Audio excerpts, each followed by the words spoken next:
नमस्कार दोस्तों, Manu short hand classes में आपका हार्दिक स्वागत है। डिक्टेशन स्टार्ट होगी 100 शब्द प्रति मिनट ठीक 3 सेकंड बाद।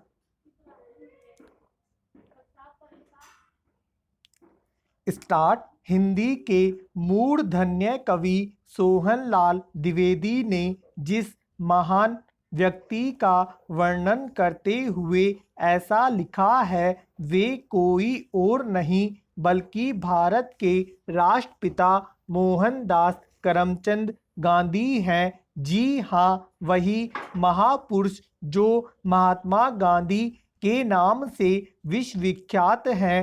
करोड़ों लोग उनके बताए मार्ग पर चलने के लिए यूं ही तैयार नहीं रहते थे, बल्कि सत्य और अहिंसा की नीति का उनके पास बल था, जिसका प्रयोग कर उन्होंने भारत को ब्रिटिश साम्राज्य से स्वतंत्र करवाने में महत्वपूर्ण भूमिका निभाई थी।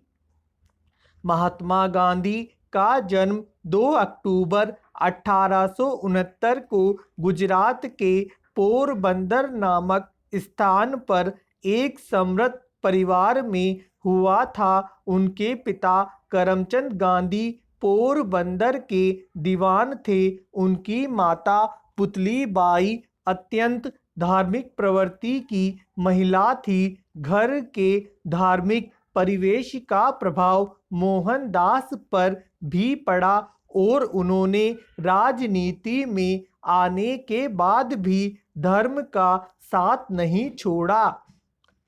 गांधी जी की प्रारंभिक शिक्षा पोरबंदर के ही एक स्कूल में हुई। प्रवेश परीक्षा के बाद उन्हें उच्च शिक्षा के लिए भावनगर के श्यामल दास कॉलेज में भेजा गया, किंतु वहां उनका मन नहीं लगा। बाद में उनके भाई लक्ष्मीदास ने उन्हें बैरिस्टर की शिक्षा प्राप्त करने के लिए इंग्लैंड भेज दिया।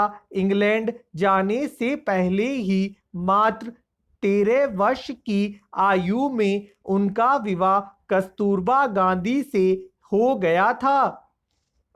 1891 ईस्वी में गांधी इंग्लैंड से बैरिस्ट्री पास कर स्वदेश आए और बंबई में वकालत प्रारंभ कर दी।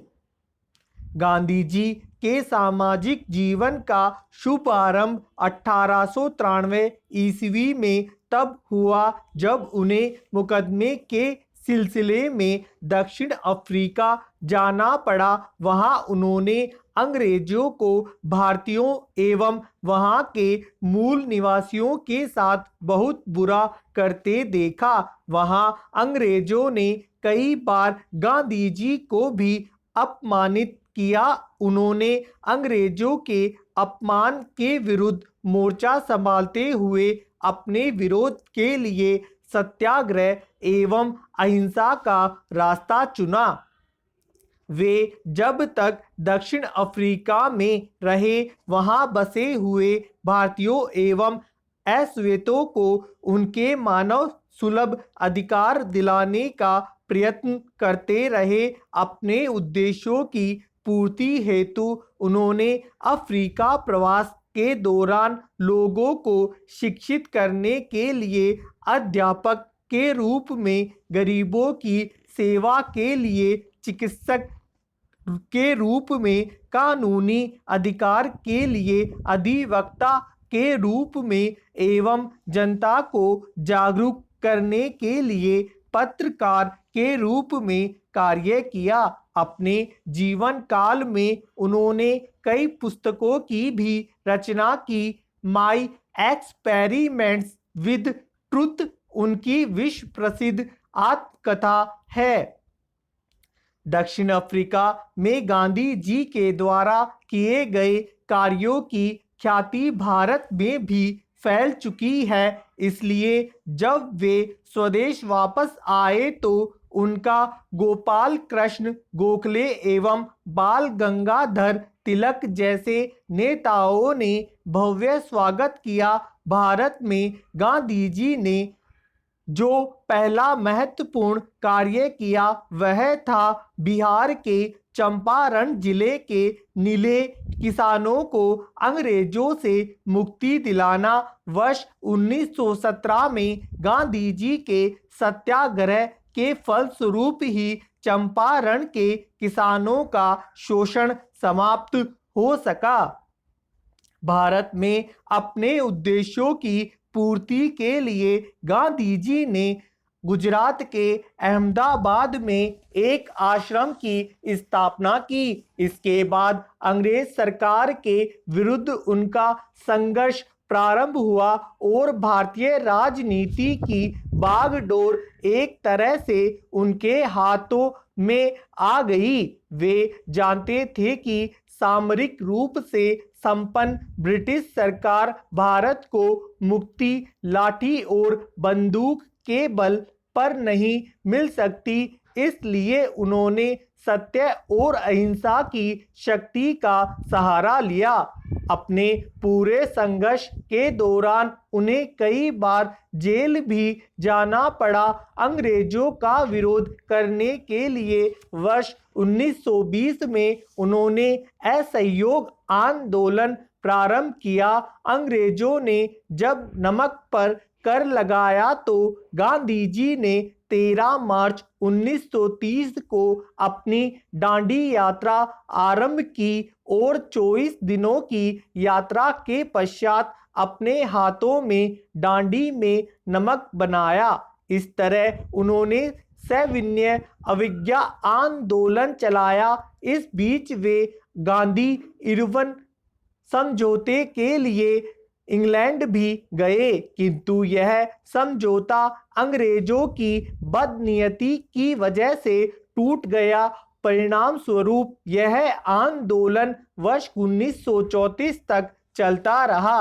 वर्ष 1942 में भारत छोड़ो आंदोलन के दौरान लोगों को करो या मरो का नारा देकर इस आंदोलन में उन्होंने महत्वपूर्ण भूमिका निभाई। गांधी जी के प्रयत्नों से अंततः भारत 15 अगस्त 1947 को स्वतंत्र हुआ।